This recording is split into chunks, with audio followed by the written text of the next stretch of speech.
అవకతవకలు జరగకపోయినా దొంగ నాటకాలు ఆడుతున్నారని ఆగ్రహం వ్యక్తం చేశారు. 3 సార్లు దిద్దుతారా అంటే ఆ దొంగ నాటకాలన్నీ వాళ్ళకి అలవాటు. ఈరోజు నిజంగా డిఎస్సిని ఆ విధంగా ఉంటే ఈరోజు మనుషులు చూస్తేనే అర్థమవుతుంది. వీళ్ళంట వాళ్ళ చెల్లికో అక్కో తమ్ముడో ఎవరు వీళ్ళు కలిసి రాసి ఉంటారు, వాళ్ళకి రాలేదు వీళ్ళకి వచ్చింది. ఒక్కొక్కరికి 2 పోస్టులు 3 పోస్టులు కూడా వచ్చిన వాళ్ళు ఉన్నారు, ఒకటే జాయిన్ అవుతారు, ఇంకా అంతకన్నా ఎక్కువ జాయిన్ అవ్వలేరు కదా. అంటే ఇలాంటి పనికి మాలిన మాటలు మాట్లాడిన వాళ్ళు కూడా బయట ఉన్నారు.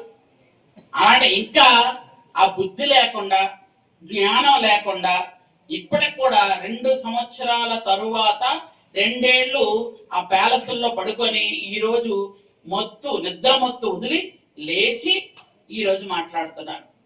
కాబట్టి మనం ఏది పట్టించుకోవాల్సిన అవసరం లేదు.